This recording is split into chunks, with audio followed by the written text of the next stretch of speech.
Good morning and Jai Hind. This is Manoj Sharma. Welcome to my channel Mathematical Garden. Class 12 chapter 6 का हम next part देखने वाले हैं। आज का जो हमारा टॉपिक है वो है increasing and decreasing functions. Increasing and decreasing functions क्या होता है, तो एक नॉर्मल सा हम यहाँ पर फिगर लेते हैं और ग्राफ लेते हैं साइन एक्स का, ठीक है, और वहाँ पर समझते हैं कि क्या होता है इंक्रीजिंग और डिक्रीजिंग फंक्शन। फिर आते हैं डेफिनेशन पर जो एनसीईआरटी में दी है। तो ये हमारा एक साइन एक्स का ग्राफ है, ठीक है। हमने इसका प्रिंसिपल वैल्यू ली है, यानी 0 to 2 पाई तक। ये पोजीशन है हमारी π/2 की, पोजीशन पाई, पोजीशन 3π/2। मैक्सिमम वैल्यू आपको पता है क्या होती है, 1 होती है, और मिनिमम वैल्यू क्या होती है साइन की, -1। अब आप यहाँ पर अगर ध्यान दें तो जो आपका ग्राफ है वो ग्राफ इस पर्टिकुलर रीजन में फ्रॉम 0 to π/2 यहाँ पर ये आपका ग्राफ इंक्रीज कर रहा है। क्या कर रहा है? इंक्रीज कर रहा है। ये कैसे पता कि इंक्रीज कर रहा है? उसके लिए क्या देखना चाहिए कि हर बार x की वैल्यू के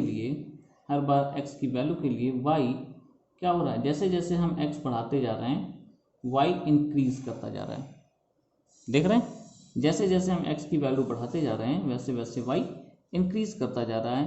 और एक टाइम आया जब इसने अपनी मैक्सिमम लिमिट ले ली, यानी कि 1।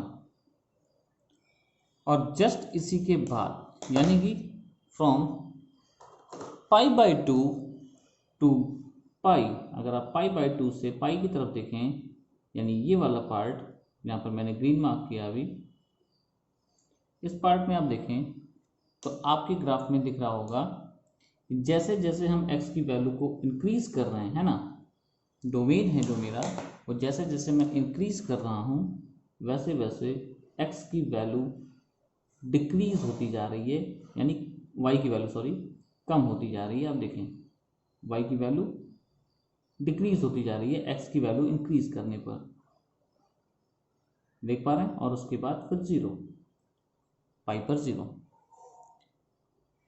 तो जब भी x इंक्रीज करने पर फंक्शन की वैल्यू, यानी कि डोमेन की वैल्यू इंक्रीज करने पर फंक्शन की वैल्यू इंक्रीज कर रही हो, तो हमारा इंक्रीजिंग ग्राफ कहलाएगा। और जब भी फंक्शन में डोमेन की वैल्यू इंक्रीज करने पर फंक्शन की वैल्यू डिक्रीज कर रही है, यानी कि जैसे ये पार्ट हमारा, तो यहाँ पर ये हमारा फंक्शन डिक्रीजिंग है। कुछ समझ में आया? अभी ये क्या कर रहा है, इंक्रीज हो रहा है, फिर डिक्रीज हो रहा है, फिर नेगेटिव डायरेक्शन में अभी देखिए डिक्रीज होता गया, फिर इंक्रीज करना चालू किया। तो किसी भी फंक्शन के डोमेन में कुछ इंटरवल्स हम डिफाइन करते हैं जहाँ पर हम ये देख पाते हैं कि वो फंक्शन हमारा इंक्रीजिंग है या डिक्रीजिंग है। करेक्ट? अब ये क्या है, अकॉर्डिंग टू डेफिनेशन जो एनसीईआरटी में आपके दिया गया है, समझते हैं 1 by 1। तो डेफिनेशन नंबर 1 एनसीईआरटी क्या कहती है, ध्यान से सुनिएगा। Let I be an open interval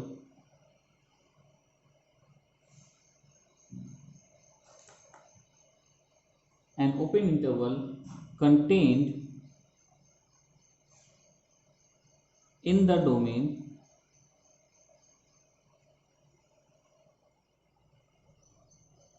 of a real valued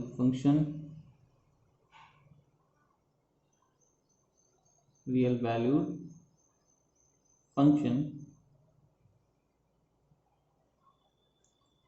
f, then f is said to be क्या, सबसे पहला नंबर क्या कहलाएगा, फर्स्ट।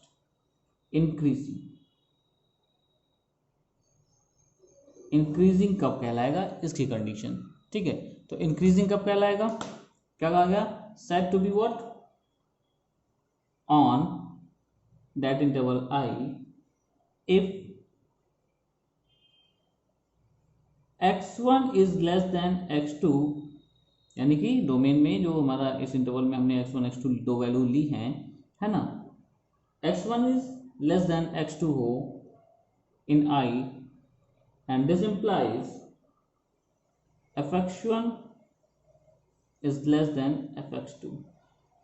फंक्शन की वैल्यू उस x1 x2 पर कैसा हो, जैसे x1 डिक्रीज वैल्यू है यानी लेस वैल्यू है, तो fx1 लेस हो fx2 से, ठीक है ना। फॉर ऑल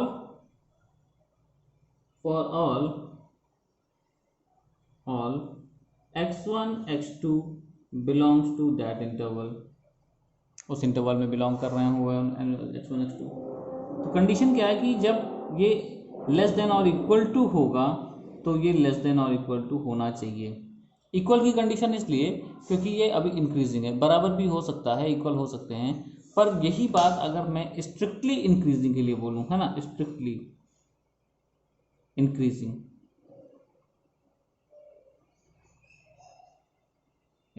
के लिए तो बस एक ही कंडीशन आएगी कि if x1 is less than x2, यानी कि अब इक्वल की कोई कंडीशन नहीं होनी चाहिए, इसलिए मैंने पहले लेस देन में बताया, बात समझ में आ जाए, फिर इक्वल मैंने यहाँ पर इंक्लूड किया। स्ट्रिक्टली इंक्रीजिंग की कोई कंडीशन नहीं है कि x1 x2 बराबर हैं, इन इक्वल ही हैं इन I, this implies fx1 is less then fx2, यानी कि बराबर यहाँ भी नहीं हो सकता, लेस ही होना चाहिए।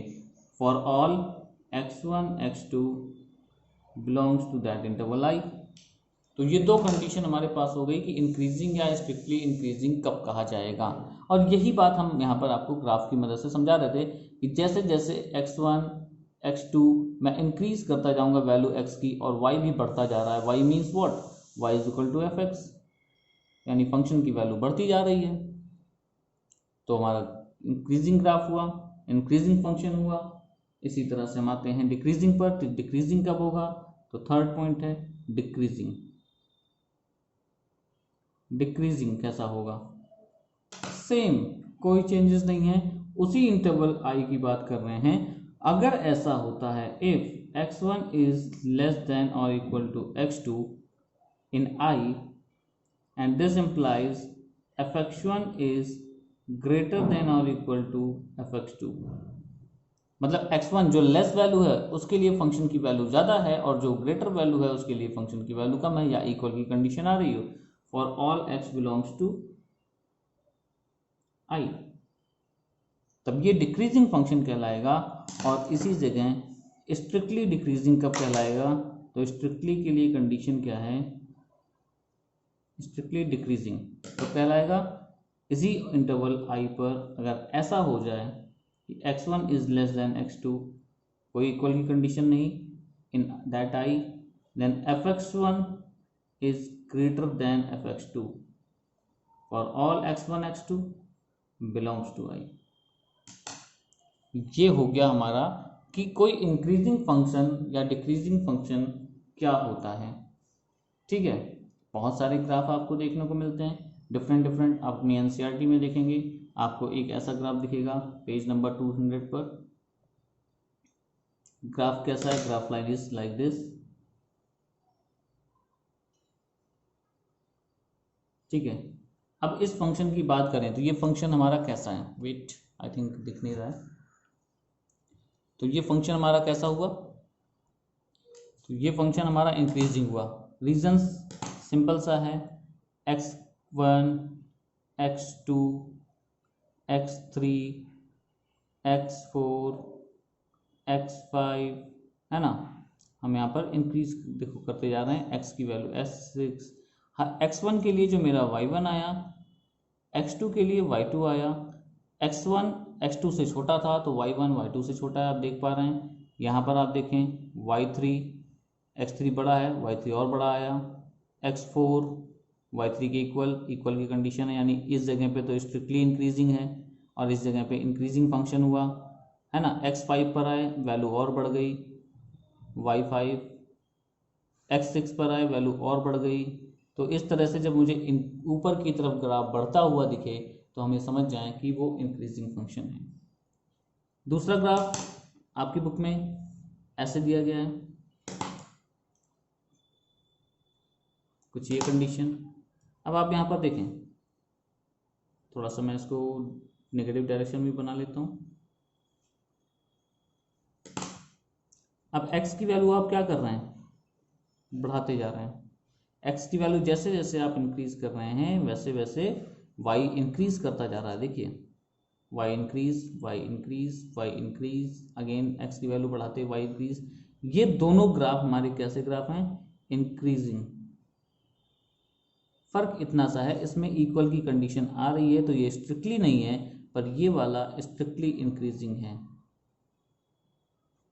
करेक्ट, क्योंकि ये लगातार बढ़ता जा रहा है, कहीं भी इक्वल की कंडीशन नहीं आ रही है। सिमिलरली अगर मैं इसका जस्ट अपोजिट देखूं, कुछ ऐसा ग्राफ देख लूं, ग्राफ लाइन हमारी कुछ ऐसी बन रही हो। अब यहाँ पर आप क्या देख पा रहे हैं, x की वैल्यू जैसे जैसे मैं इंक्रीज कर रहा हूँ y की वैल्यू डिक्रीज होती जा रही है, इक्वल की कंडीशंस भी आ रही हैं। ये देखिए, अब डिक्रीजिंग ग्राफ ये क्लियर हो गया आपको, डिक्रीजिंग कैसे हो रहा है। अनदर ग्राफ इसके जैसा ही ऐसे जा रहा है। हर x की वैल्यू के लिए हम देख रहे हैं कि y डिक्रीज करता जा रहा है, जैसे जैसे मैं x को इंक्रीज कर रहा हूँ y डिक्रीज होता जा रहा है। तो ये मेरा डिक्रीजिंग यानी स्ट्रिक्टली डिक्रीजिंग, क्योंकि यहाँ पर कोई इक्वल की कंडीशन नहीं है। इंट्रोडक्शन पार्ट में इतना ही कि कोई इंक्रीजिंग ग्राफ, कोई डिक्रीजिंग ग्राफ क्या होता है। नेक्स्ट टॉपिक हम नेक्स्ट वीडियो में देखेंगे कि किस तरह से हम फाइंड आउट करते हैं increasing and decreasing functions. Thank you and जय हिंद।